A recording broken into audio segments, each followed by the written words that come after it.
তোমরা সার্ভারে এরকম থাকলে আর 2 দিন তোমরা পরে নেক্সট ক্লাসে বলো, তোমরা নেক্সট ক্লাসে স্যারকে বলো, একটু পরে তো আসেই। জি স্যার, আমরা তো স্যার বলি, কিন্তু স্যার তো হচ্ছে অনেক বেশি প্রাউড ফিল করে এই ওয়েবসাইট নিয়ে, দেখা যায় বেশি কিছু বলা যায় না। স্যার আসলে বিএলসি নিয়ে এতটা এক্সাইটেড স্যার এই বিএলসি নিয়ে আমাদের সাথে এত সুন্দরভাবে বলে যে আমাদের বলতে মায়া লাগে স্যার।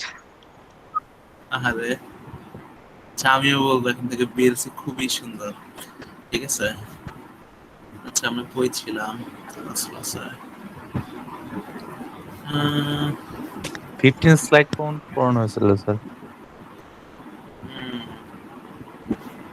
এটা পড়ছিলাম প্রসেসর। Why is microprocessor?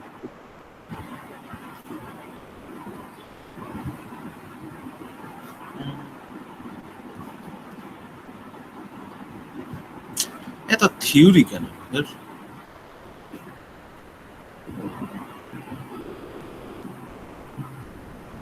আবারও একই জিনিস।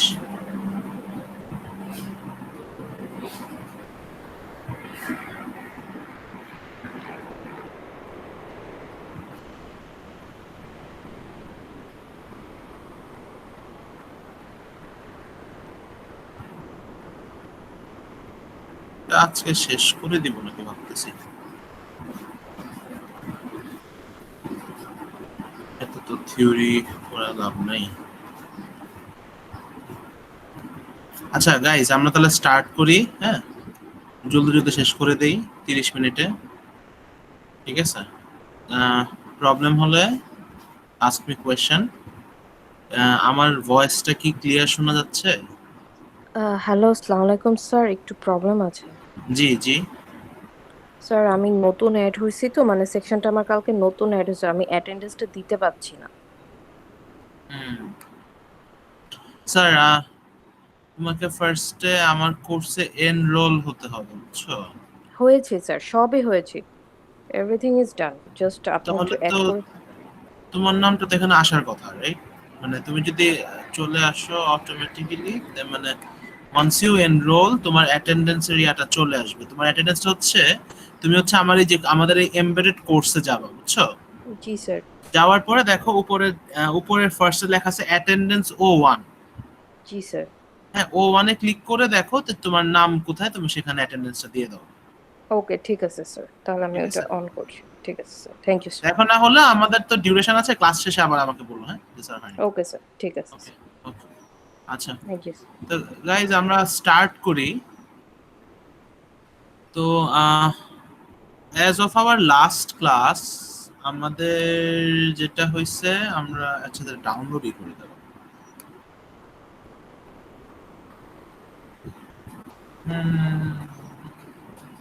কোথায় জানি তোমাদেরটা থাকে।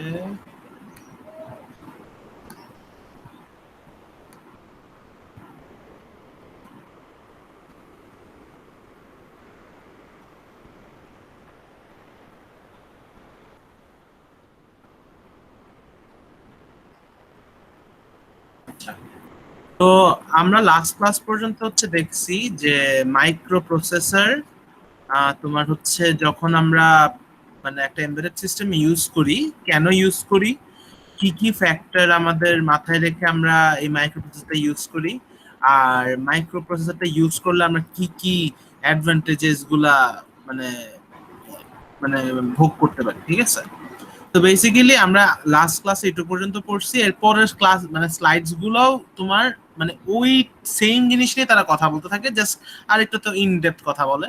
অলরাইট, সো এখানে হচ্ছে মাইক্রো প্রসেসরের কিছু ভ্যারাইটি আছে, মাইক্রো কন্ট্রোলার আছে, ডিজিটাল সিগন্যাল প্রসেসর আছে। সো এক একটা কাজের জন্য আমরা ব্যবহার করি। যে মাইক্রো প্রসেসর হচ্ছে সম্ভবত খুবই মানে সম্ভবত না, micro processor is for extensive ইউজের জন্য ইউজ হয়। আর মাইক্রো প্রসেসর একটা সাব অর্ডিনেট হচ্ছে মাইক্রো কন্ট্রোলার, যেটা হচ্ছে তোমার বেসিক অপারেশন যেসব ডিভাইসেস কাজ মানে মানে পারফর্ম করে সেই সব ডিভাইসে মাইক্রো কন্ট্রোলার ইউজ করে। Digital signal processor DSP, micro processor optimize for digital signal processing, ঠিক আছে।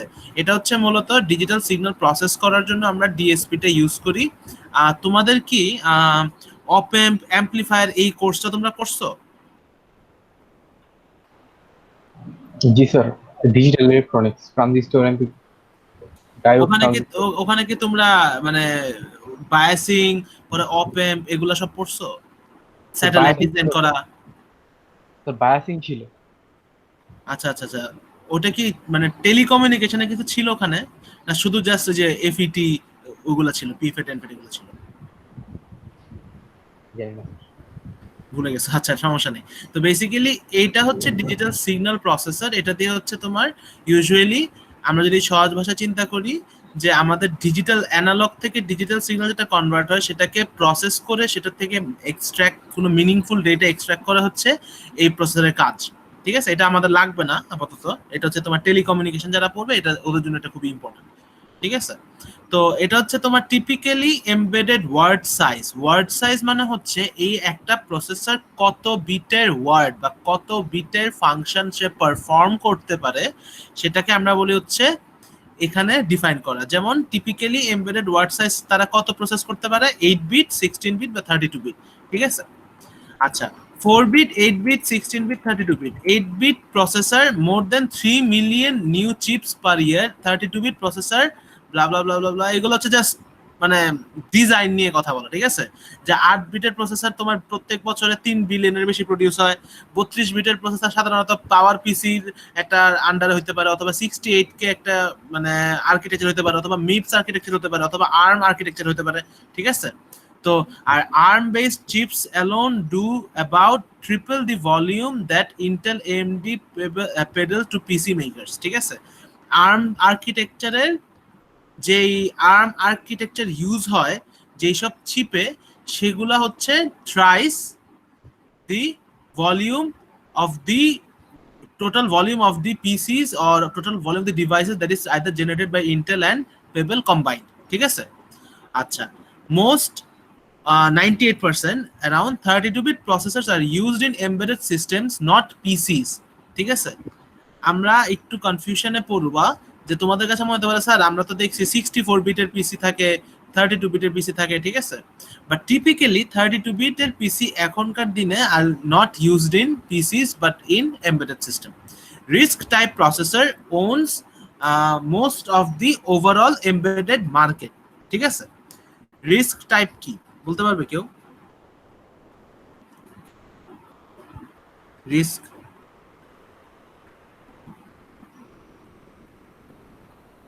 আমরা কি কম্পিউটার আর্কিটেকচার RISC আর্কিটেকচার পড়ছিলাম? কি স্যার পড়ছিলাম, কিন্তু স্যার ভুলে গেছি।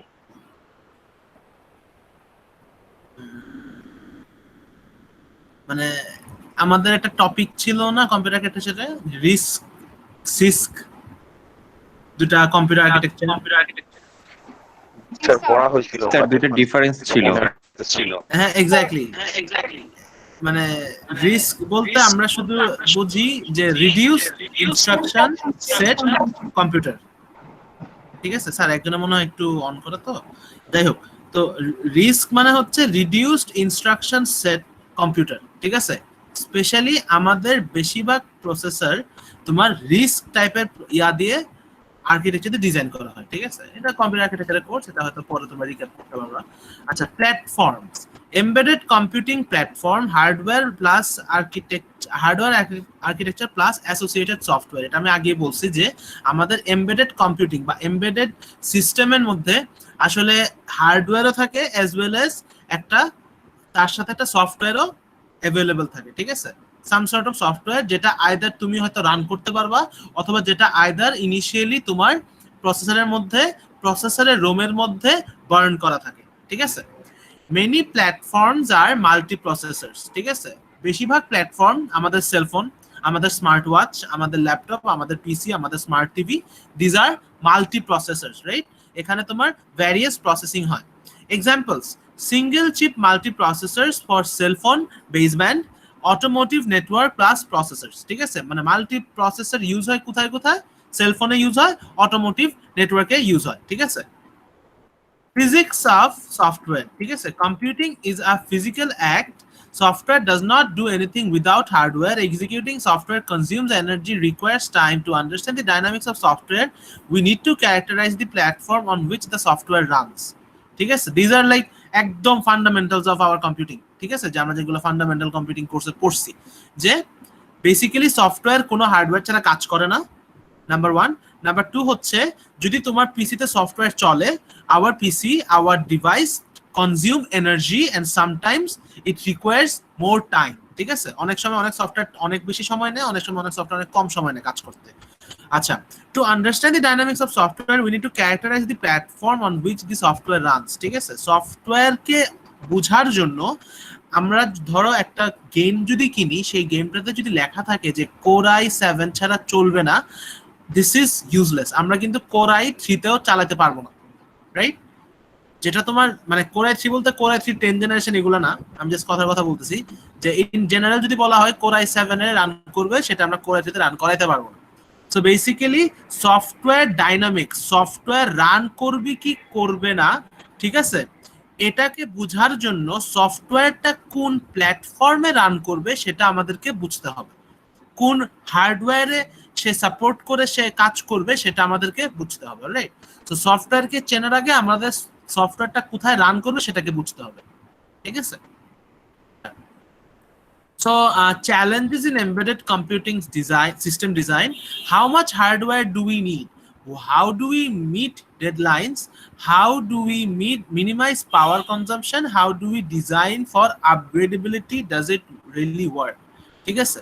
আচ্ছা, এখন আমরা যখন মানে এমবেডেড কম্পিউটিং নিয়ে আলাপ করব, চ্যালেঞ্জগুলো কি, এমবেডেড কম্পিউটিং এ যেসব চ্যালেঞ্জ হতে পারে সেগুলো হচ্ছে, হ্যাঁ, কতটুকু আমাদের হার্ডওয়্যার দরকার, আমরা যে কাজটা করতে চাই সেই কাজটার জন্য আমাদের কতটুকু হার্ডওয়্যারের প্রয়োজন, ঠিক আছে। How do we meet the ডেডলাইনস, ঠিক আছে। আমরা যখন একটা এমবেডেড সিস্টেম ডিজাইন করব, হ্যাঁ, আমাদেরকে তো বলে দিবে যে আমাদেরকে সাপ্লায়ার বলে দিবে, বা আমাদের যে ক্লায়েন্ট সে আমাদেরকে বলবে যে আপনি কাইন্ডলি আমাকে এই সিস্টেমটা উইদিন 20 ডেজ এর মধ্যে ডেলিভারি দিবেন, ঠিক আছে। এখন আমাদেরকে এটা যখন আমরা ডিজাইন করব, আমরা অবশ্যই ডিজাইনিং ফেজে বেশি টাইম দিব না, হ্যাঁ। আমরা একদম পুরা তোমার ডিজাইন করলাম, তোমার হচ্ছে মানে 20 দিনের মধ্যে বলছে, আমরা 15 দিন যাবত খালি ডিজাইনই করলাম, তাহলে বাকি 5 দিনে কিন্তু ফ্যাব্রিকেশন করাটা ডিফিকাল্ট হয়ে যায়, ঠিক আছে। সো ডেডলাইন মাথায় রেখে আমাদেরকে ডিজাইন করতে হবে। How do we minimize power consumption? Yes, যত কম আমরা যদি সহজ ভাষায় বলি, বাংলা ভাষায়, যে যতটুকু কম পারা যায় কারেন্ট খাবে এমন একটা সিস্টেম ডিজাইন করতে হবে। বেশি কারেন্টের বিল উঠলে আমার ক্লায়েন্ট কমপ্লেইন করবে, all right. How do we design for upgradability? আমি কিভাবে আমার সিস্টেমটাকে ডিজাইন করব যাতে পরে সময়ের সাথে খাপ খেয়ে আমার সিস্টেমটা আপডেট করা যায়। আমরা অনেক সময় পিসি মডিফাই করি, আমাদের যদি এমন হতো যে আমরা 8 জিবির জায়গায় 16 জিবি র্যাম লাগানোর জন্য পুরো মাদারবোর্ড চেঞ্জ করা লাগবে, সেক্ষেত্রে কিন্তু এটা কোনো এফিশিয়েন্ট ডিজাইন হতো না, রাইট? তার মানে যেই মানুষটা আমাদের ডেস্কটপের মাদারবোর্ড ডিজাইন করছে, বা যেই কোম্পানিটা আমাদের ডেস্কটপের মাদারবোর্ড ডিজাইন করছে, তারা অবশ্যই এটা মাথায় রাখছে যে আমার এই ইউজার হয়তো ফিউচারে আরো হাই বাসের র্যাম লাগাতে পারে, অথবা আরো কয়েকটা র্যাম লাগাতে পারে, এর জন্য সে অ্যাডিশনাল স্লট দেয়। মানে আমরা তো বাজারে তো ধরো 8 জিবির র্যাম আছে, তাহলে 8 GB RAM, 16 GB RAM, 32 GB আমরা ইউজ করতে পারি, তাহলে কেন তোমার 3টা-4টা করে স্লট দিয়ে দেয়? কারণ ওরা চিন্তা করে যে in future our client might update his or her respective PC, ঠিক আছে। How does it really work? হ্যাঁ, আমরা যে একটা জিনিস ডিজাইন করব, জিনিসটা কিভাবে কাজ করে সেটা আমাদের বুঝতে হবে, ঠিক আছে। আমরা যদি নাই বুঝি যে আমি ডিজাইন করলাম একটা ধরো গ্রাফিক্স কার্ড, ঠিক আছে, আসুসের একটা গ্রাফিক্স কার্ড ডিজাইন করলাম, বললাম যে আমি আর ফুয়াদ মিলে আজকে আসুসের গ্রাফিক্স কার্ড ডিজাইন করবো, ঠিক আছে।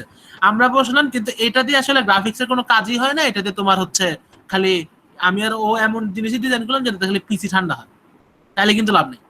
তাহলে কিন্তু আমরা যদি জিনিসটা কিভাবে কাজ করতেছে যদি নাই বুঝি, আমরা কিন্তু এই জিনিসটাকে এমবেড করে ডিজাইন করতে পারবো না, কাজে লাগাতে পারবো না, ঠিক আছে। So this are the challenges. আমি বলতেছি এগুলো মনে রাখা লাগবে, আমি জাস্ট তোমাদেরকে ধারণা দিচ্ছি, অলরাইট।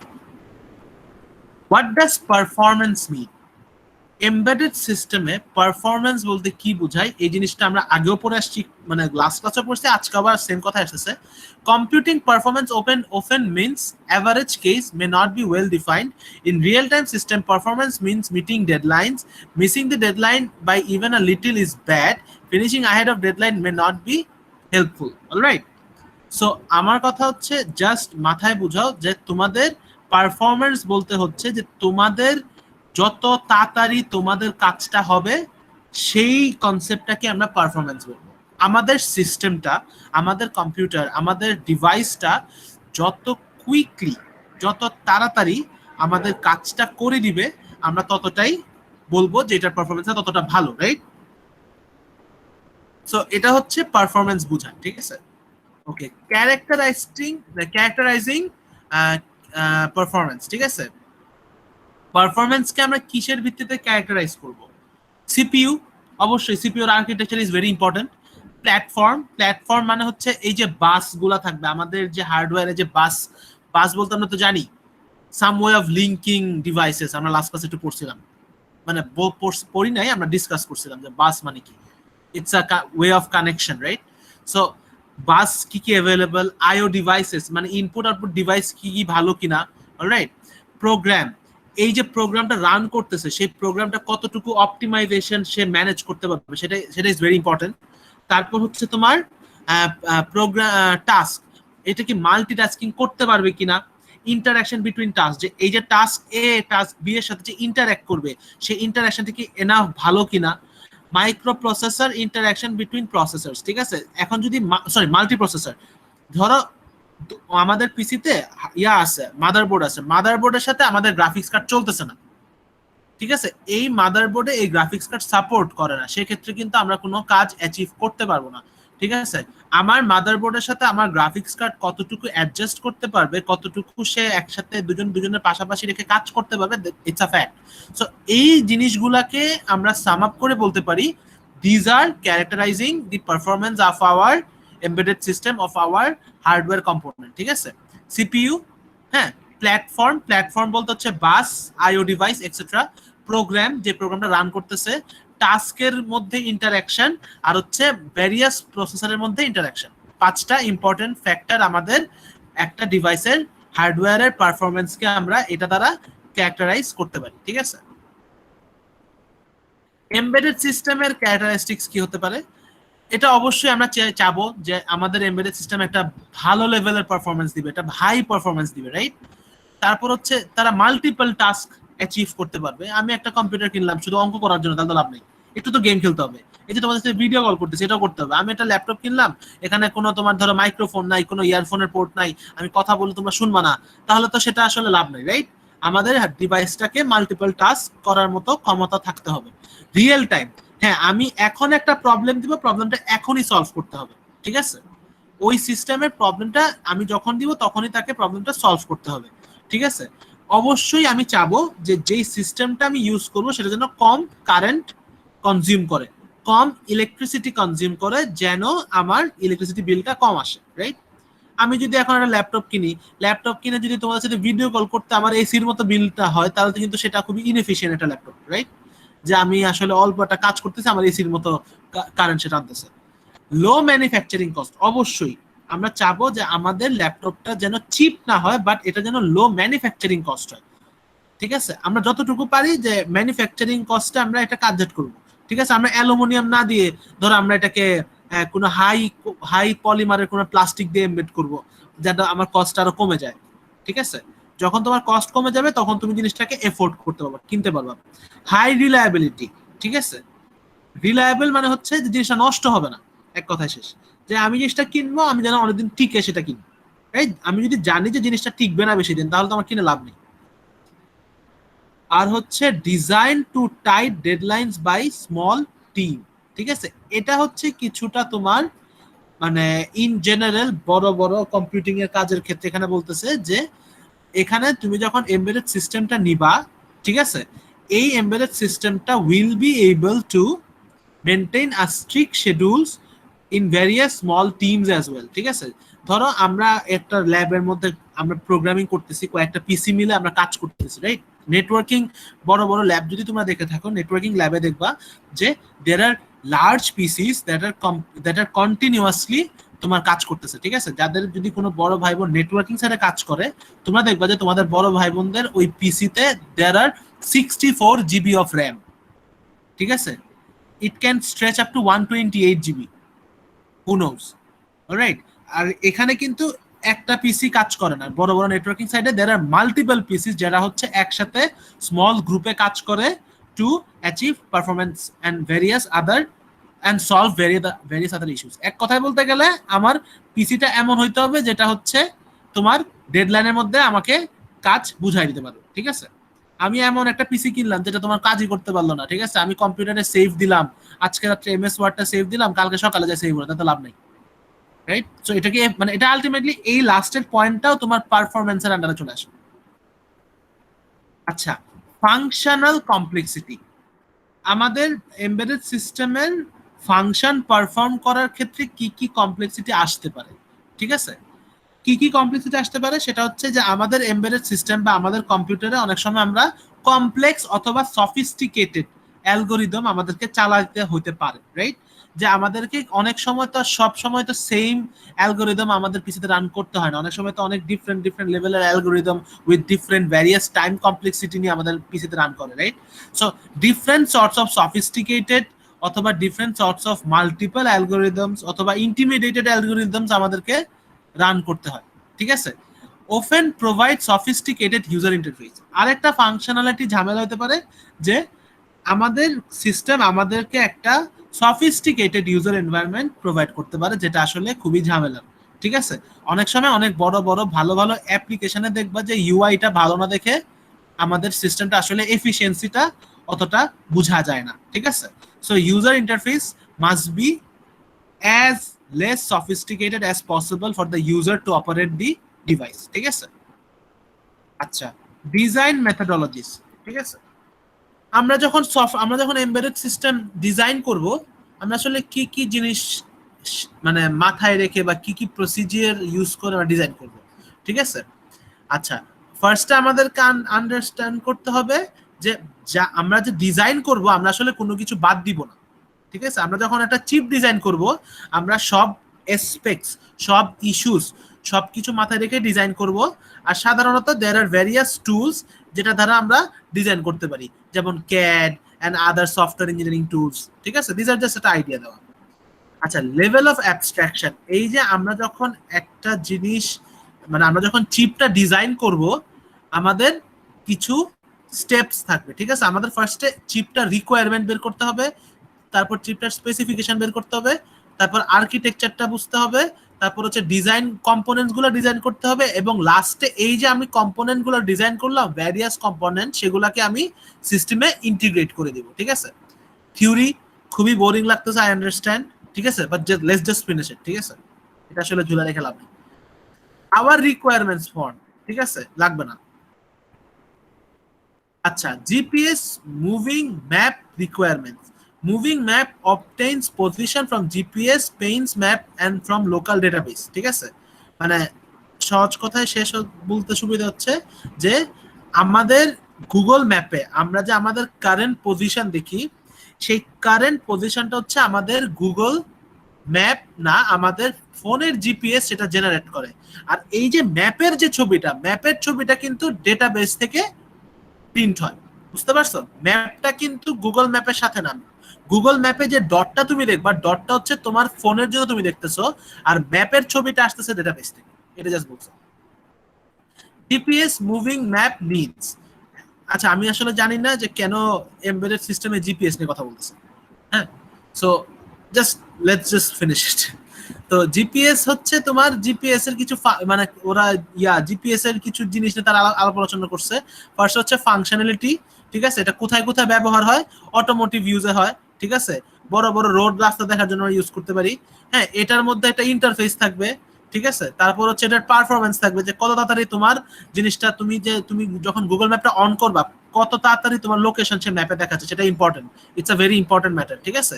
তারপর হচ্ছে কস্ট, অলরাইট? অনেক সময় আমরা তো এখন ফ্রিতে ইউজ করি, বাট যারা তোমার গাড়িতে জিপিএস ইউজ করে ওদের কিন্তু একটা সার্টেন টাকা দেওয়া লাগে, ঠিক আছে? একটা তোমার কোম্পানিকে তাদের সার্টেন একটা ফি পে করা লাগে। আমাদের দেশে the fee is very chip, ঠিক আছে? কিন্তু এখানে $120 দেখাচ্ছে। $120 প্রবাবলি আমি বলবো অ্যানুয়ালি, যে প্রত্যেক বছরের জন্য, alright? So basically GPS functionality use করার জন্য উই হ্যাভ টু পে মানি। আচ্ছা, ফিজিক্যাল সাইজ। আমরা অবশ্যই জিপিএসটাকে আমরা এমন ভাবেই চাবো যেটা আমরা আসলে আমাদের মানে দৈনন্দিন কাজে, যেমন গাড়িতে এখন যদি জিপিএসটা টিভির মতো বড় হয় তাহলে তো তুমি গাড়ি চালাতে পারবে না। জিপিএস যদি টিভির মতো বড় হতো তাহলে আমাদের ফোনে জিপিএস থাকতো না, রাইট? আর as well as power consumption. হ্যাঁ, আমাদের জিপিএস যে হার্ডওয়্যারটা সেটার অ্যাকচুয়ালি পাওয়ার কনজাম্পশনটা কম থাকতে হবে। কারণ দেখো আমাদের ফোনে যদি জিপিএস অন রাখি, যদি বেশি পাওয়ার কনজিউম করতো আমাদের কিন্তু ফোনের চার্জ তাড়াতাড়ি শেষ হয়ে যেত। ঠিক আছে, সো জিপিএস এর ক্ষেত্রে, জিপিএস হার্ডওয়্যারের ক্ষেত্রে এটার পাওয়ার কনজাম্পশনটা কম হতে হবে। ভেরি বোরিং না? তোমরা কি আসো, চলে গেছো? জি স্যার, ভালো লাগছে কিভাবে ভালো লাগছে? স্যার। আপনি যে স্যার জিপিএস এর কথাটা বললেন স্যার, হ্যাঁ হ্যাঁ স্যার এটা মনে হয় যে জিপিএস এর যে ডিভাইস গুলো সেটার কথা বলতে যাচ্ছে। আমাদের তো এখন ফোনে চলে এসেছে জিপিএস। আগে তো একটা জিপিএস ডিভাইসই থাকতো যেটা হাতে সেট, মানে হাতে নিয়ে ঘুরে বেড়ানোর জন্য, বিশেষ করে দুর্গম পাহাড়ে। না না, এটা না, ওরা যেটা বলতেছে যে দেখো এখানে ওরা জিপিএস ডিভাইসের কথাই বলতেছে, ঠিক আছে, কিন্তু আমাদের ফোনের ভেতরে there is a particular chip, ঠিক আছে, জিপিএস এর, রাইট? আগে হয়তো সেটা একটা, আগে যেমন হচ্ছে তুমি হয়তো পেপারে অ্যাড দেখবা বা ইয়াতেও ছিল তোমার, আলিবাবাতে এখনো পাওয়া যায়, আলি এক্সপ্রেসে, যে তোমার এক ধরনের জিপিএস পাওয়া যায় যেটা তোমার গাড়ির মধ্যে রেখে দিতে পারবে, এবং সেটা হচ্ছে তোমার জাস্ট একটা কি রিং এর মতো, বুঝছো? সিম ভরে রাখবা আর একটা চাবি রিং এর মতো সাইজ থাকবে, এটা হচ্ছে তোমার লোকেশন তোমাকে বলে দিবে, বুঝছো? জি স্যার, মেসেজ পাঠালে বলে দেয় যে কোথায় আছে। এক্স্যাক্টলি। তো ওটাও একটা জিপিএস। আবার আমাদের ফোনের ভেতরে যে চিপটা আছে ওই জিপিএসটাও ওইটাই, বাট ওটা হতো আমাদের ফোনের সাথে ইন্টিগ্রেট করা। বেসিক্যালি ওরা আসলে ইন জেনারেল সব জিপিএস এর কথা বুঝতেছো? আচ্ছা, যাই হোক, তো কারো কোনো প্রশ্ন আছে সোফার? স্যার একজনের না ফোন আসছে। জিয়ন ভাই আপনার স্পিকার অন আছে।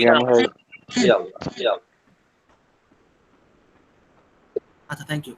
তো যেটা হয়েছে যে এখানে যে জিপিএসটা বলতেছে সেটা আসলে তোমরা নাসিফ তুমি ইয়াও ভাবতে পারো, ওই যে আগেকার জিপিএস এর গুলো কথা ভাবতে পারো, অথবা আমাদের মোবাইলের জিপিএস এর কথা ভাবতে পারো, ঠিক আছে? স্যার এখানে লেখা আছে শুড ফিট ইন হ্যান্ড, মানে মানে হাতে ফিট হওয়ার মতন একটা সাইজ হওয়া লাগবে। আমাদের ফোনে হাতে ফিট হয় না। না এক্স্যাক্টলি, আমি এটাই বলতেছি যে এখানে জিপিএসটা তুমি যদি ফোনের কথা চিন্তা করো, আমাদের যদি ফোনের মধ্যে তুমি যদি এক্সট্রা মানে চিন্তা করো যে আমাদের জিপিএস চিপটা যদি খুবই বড় হতো ইন ডিমেনশন, সেক্ষেত্রে কিন্তু আমরা ফোনটা ক্যারি করতে পারতাম না, right? So basically GPS designing এর ক্ষেত্রে আমাদের জিনিসটাকে হ্যান্ডহেল্ড হতে হবে, এইটাই, আর কিছু বলে না। ঠিক আছে, ওকে। সো কারো কোনো প্রশ্ন আছে? এনিওয়ান? আচ্ছা, তো আমরা শেষ করে ফেলি, মোটামুটি শেষের দিকে চলে আসছি। আচ্ছা, তো এখন হচ্ছে এটাও লাগবে না, শুধু শুধু যে নামে, মানে নাম কি হবে, ঠিক আছে, পারপাস কি হবে, এগুলো আসলে লাগে না। যে পাওয়ার কতটুকু খাবে, ফিজিক্যাল ওয়েট কতটুকু হবে, ঠিক আছে, 12 অজ, ঠিক আছে, এইসব দেখা দরকার নাই। Specification, a more precise description of the system। আচ্ছা, এটা হচ্ছে তোমার মূলত বলতে গেলে আমাদের এমবেডেড সিস্টেমে, আমরা যদি বলি যে এমবেডেড সিস্টেমের স্পেসিফিকেশন বলতে তুমি কি বুঝো? একটা এমবেডেড সিস্টেম, একটা হার্ডওয়্যার কম্পোনেন্টের স্পেসিফিকেশন বলতে আমরা বুঝি শুধুমাত্র ওটার আর্কিটেকচার না, ঠিক আছে, এবং আমরা বুঝাই provides input to the architecture design process, ঠিক আছে, যে এই যে আমরা যে আর্কিটেকচারটা ডিজাইন করব, ওই ডিজাইন প্রসেসে আসলে কি কি ইনভলভ হবে সেটা আমরা এখানে বলতে পারি। May include functional and non functional elements. Design process যেহেতু আমরা আলাপ করতেছি আর্কিটেকচারের, হার্ডওয়্যার কম্পোনেন্টের ডিজাইন প্রসেসটা যেহেতু এখানে আমাদের স্পেসিফিকেশনে ইনভলভ, সো আমরা ওই হার্ডওয়্যারের ফাংশনাল কম্পোনেন্ট অথবা নন ফাংশনাল কম্পোনেন্ট বা এলিমেন্টকে আমরা সেখানে স্পেসিফিকেশনে উল্লেখ করতে পারি। May be executable or may be in mathematical form of proof, ঠিক আছে। এই যে functional and non functional elements গুলো আমরা বলতেছি এক্সিস্ট করে, সেগুলো আমরা ম্যাথমেটিক্যাল প্রুফ দ্বারা হয়তো বা না আমরা প্রুফ করতে পারি, ঠিক আছে, আমরা সেখানে শো করতে পারি, রাইট? আচ্ছা, জিপিএস স্পেসিফিকেশনের একটা উদাহরণ ওরা দিচ্ছে, যে দেখো জিপিএস স্পেসিফিকেশনে কি ইনক্লুড হবে, যে what is receive from GPS. আমাদের এই জিপিএস থেকে আমরা আসলে কিসের ইনফরমেশন এক্সট্রাক্ট করতেছি? ম্যাপ ডেটা, সে কিভাবে ডেটাটাকে ম্যাপ করতেছে, তার ইউজার ইন্টারফেসটা কি, alright. Operations required to satisfy user request, হ্যাঁ, কি কি অপারেশন ব্যাক এন্ডে কাজ করবে to satisfy human or user needs. Background operation needed to keep the system running, ঠিক আছে, কোন কোন ব্যাকগ্রাউন্ড অপারেশন দ্বারা আমার সিস্টেমটা চলবে। Alright, architecture design. এখন আমরা স্পেসিফিকেশন, একটা হার্ডওয়্যার কম্পোনেন্টের স্পেসিফিকেশনের কথা বলছি, এখন একটা হার্ডওয়্যার কম্পোনেন্টের আর্কিটেকচারাল ডিজাইনটা নিয়ে কথা বলবো। What major components go satisfying the specification. এই যে আর্কিটেকচারাল ডিজাইনটা, কোন কোন এলিমেন্ট থাকবে আর্কিটেকচারে, এই হার্ডওয়্যারের আর্কিটেকচারে কোন কোন জিনিস আমরা রাখবো যেটা দ্বারা আমরা আমাদের ওই স্পেসিফিকেশনটাকে স্যাটিসফাই করতে পারবো। ঠিক আছে, হার্ডওয়্যারের কম্পোনেন্ট মানে হচ্ছে আর্কিটেকচার। আমরা বলবো যে হার্ডওয়্যারে কি কি কম্পোনেন্ট থাকবে, সিপিইউ, পেরিফেরালস এক্সেট্রা। কোন কোন সফটওয়্যারের কম্পোনেন্ট চলবে বা কোন কোন সফটওয়্যারের কম্পোনেন্ট আমরা বার্ন করব, সেটা আমরা আর্কিটেকচারাল ডিজাইনের ওখানে লিখে দিব। তারপর হচ্ছে must take into account functional and non functional specification. ঠিক আছে, আমাদের এখানে ওই যে উপরে যেটা বলছে কোয়েশ্চেনটা, যে what major components go satisfying the specification, এই যে আমরা যে একটু আগে দেখলাম যে এখানে এখানে যে ফাংশনাল আর নন ফাংশনাল এলিমেন্টস থাকবে, এই জিনিসগুলোও কিন্তু আমাদের আর্কিটেকচারে উল্লেখ করতে হবে যে এই আর্কিটেকচারের এই পোর্শনটা হচ্ছে ফাংশনাল ডিজাইনে কাজ করবে ফাংশনাল এলিমেন্টের জন্য, আর্কিটেকচারের এই ডিজাইনটা হচ্ছে নন ফাংশনাল এলিমেন্টের জন্য। ঠিক আছে, সেটা আমাদের উল্লেখ করতে হবে। অলরাইট, এখন হচ্ছে আমরা এখানে একটা মানে ওরা একটা মানে বলে এটাকে কি বলে, একটা ওয়ার্ক ফ্লো দিছে, একটা ওয়ার্ক ফ্লো চার্ট দিছে। ঠিক আছে, যে রিসিভ করবে, রিসিভ করার পরে সে ডেটাবেস থেকে সার্চ করবে, হ্যাঁ, তারপর সেটা সে রেন্ডার করবে, তারপর সেটা সে ইউজারকে শো করবে। অলরাইট, ইনফরমেশন লোকেশনের ইনফরমেশন সে রিসিভ করবে, হ্যাঁ, তারপর হচ্ছে সে তোমার ডেটাবেস থেকে ম্যাপের ছবিটা এক্সট্রাক্ট করবে, মানে রিসিভ মানে করবে, বের করে নিয়ে আসবে, করার পরে সে সেটা রেন্ডার করার পরে সে সেটা ডিসপ্লে করবে। Alright, GPS map, moving map, hardware architecture. ঠিক আছে, ডিসপ্লে ফ্রেম এগুলো লাগবে না, জিপিএস নিয়ে এত পড়াশোনা করতেছি। আচ্ছা, এখানে হচ্ছে পজিশন নিয়ে বলছে, পজিশন আর পিক্সেল আর কিভাবে তোমার এক একটা করে লোড হচ্ছে, যে তুমি যখন জুম করবা, জুম করলে দেখো একটু ফার্স্ট একটু পিক্সেলেশন হয়, তারপর হচ্ছে ছবিটা আবার লোড হয়, রাইট? সো এই যে রেন্ডারিং হচ্ছে, এখানে কিছু টাইমার দেওয়া আছে যে এতক্ষণের মধ্যে তাড়াতাড়ি করে লোড হয়ে যাবে। ঠিক আছে, অনেক সময় দেখা যায় যে আমাদের জুম করি, আমাদের কিন্তু তোমার ম্যাপটা শো করে কিন্তু বাড়ি ঘরের নাম দেখায় না। ঠিক আছে, কারণ ওখানে টাইমার দেওয়া থাকে যে তুমি তাড়াতাড়ি করে আগে ছবিটা লোড করে দিবা, তারপর তুমি ব্যাকএন্ডে তুমি হচ্ছে ইনফরমেশন গুলোকে রিসিভ করে ডিসপ্লে করবা। ঠিক আছে, সো এইরকম অনেক ফাংশনালিটি কাজ করে।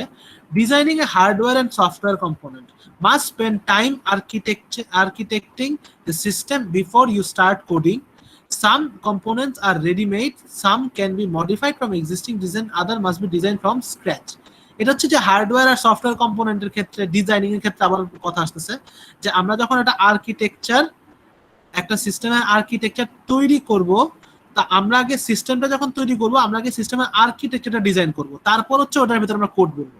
ঠিক আছে, আমরা আসলে সফটওয়্যার বানানোর আগে চিন্তা করি যে সফটওয়্যারটা আসলে কোন কোন পিসিতে চলবে, অলরাইট, তারপর আমরা কোডিং করি।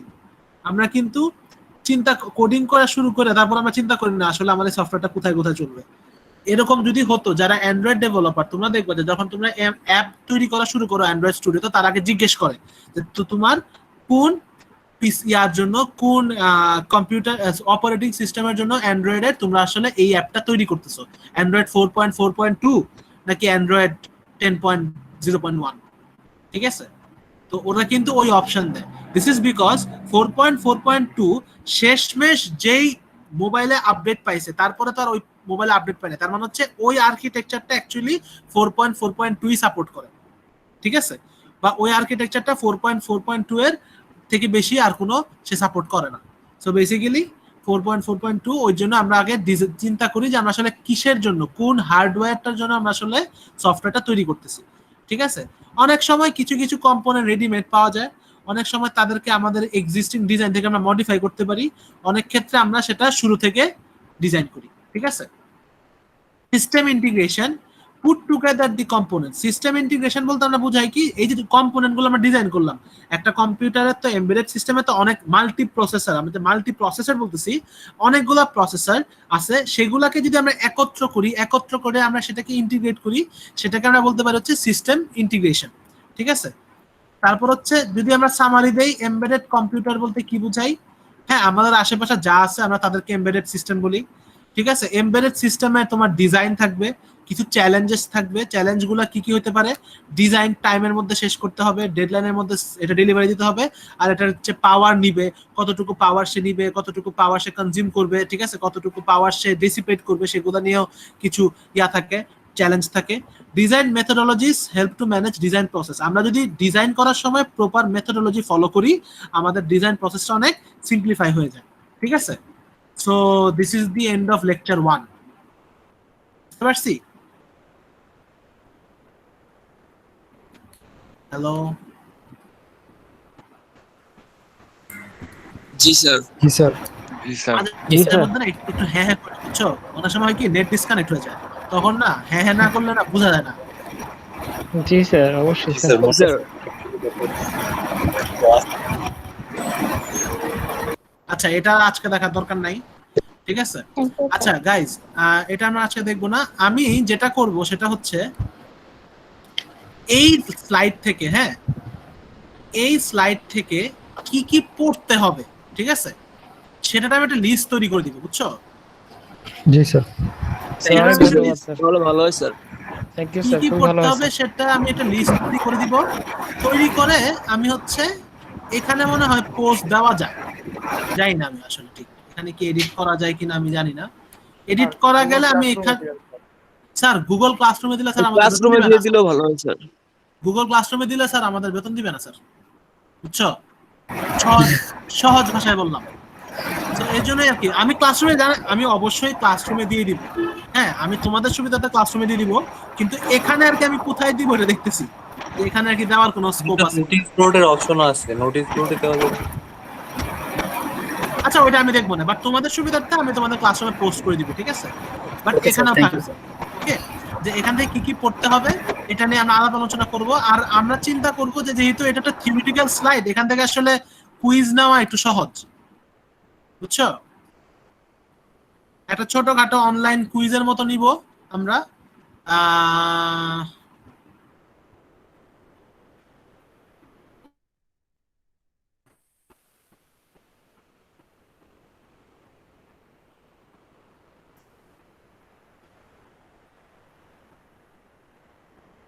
হ্যালো, জি স্যার, শুনতে পাচ্ছি। ঠিক আছে।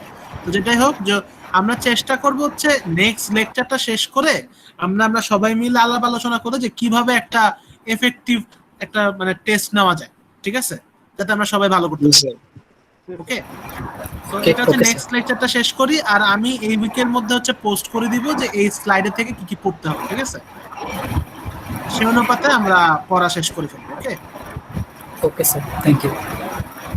ওকে গাইস, তাহলে আজকে আপাতত এখানেই থাক, ঠিক আছে। যারা যারা অ্যাটেন্ডেন্স দেও নাই, কারা কারা দিতে পারছো? Hello sir. জি স্যার, বলেন। স্যার আমি অ্যাটেন্ডেন্স দেওয়ার পরে স্যার আমার পেজটা ইরর হয়ে গেছে, এখন আমি শিওর বলতে পারতেছি না আমার। স্যার সবাই প্রেজেন্ট, এই যে প্রেজেন্ট 40, অ্যাবসেন্ট 0, সবাই প্রেজেন্ট, ঠিক আছে। Thank you sir. Okay okay guys, তাহলে এটাই হলো আমরা নেক্সট উইকের এই দিনে আমরা যখন ওই লেকচারটা শেষ করে দিব, তারপর আমরা কুইজ কিভাবে নিব সেটা নিয়ে আলোচনা করব। ওকে ওকে স্যার, ঠিক আছে। আমি তাহলে তোমাদের আজকের যে লেকচারে যা যা পড়াবো দরকার আমি সেগুলো পোস্ট করে দিব, হ্যাঁ, ইনশাআল্লাহ। আমরা তাহলে নেক্সট উইকে আবার মিট করব, হ্যাঁ। আর কারো কোনো যদি কোয়েশ্চেন থাকে তোমরা হচ্ছে গুগল ক্লাসরুমে পোস্ট করে দিও, ঠিক আছে। ওকে স্যার। ওকে স্যার, আর এখানে বিএলসি তে মনে হয় এসএমএস পাঠানো যায় স্যার, এখানে পাঠায়ও না স্যার, এখানে আমি পাবো না, বুঝছো? প্রশ্ন থাকলে গুগল ক্লাসরুমে পোস্ট করবা, ঠিক আছে। স্যার আমাদের লাস্ট ক্লাসে রেকর্ডিংস কি দেওয়া হয়েছে? ও আচ্ছা, ভালো কথা বলছো, ঠিক আছে, আমি দিয়ে দিব, এখানেই দিয়ে দিব, হ্যাঁ, আর ক্লাসরুমে দিয়ে দিব, ঠিক আছে। ওকে গাইস, আমার কথা কি ক্লিয়ার শুনছো তোমরা? জি স্যার। স্যার তাহলে থ্যাংক ইউ ক্লাস করার জন্য, হ্যাঁ, সবাই ভালো থাকবা। অলরাইট, আমরা আবার দেখা করব নেক্সট উইকে, ঠিক আছে। প্রশ্ন থাকলে ওকে, ভালো থাকবেন, হ্যাঁ, আসসালামু আলাইকুম স্যার। আল্লাহ হাফেজ স্যার, আল্লাহ হাফেজ।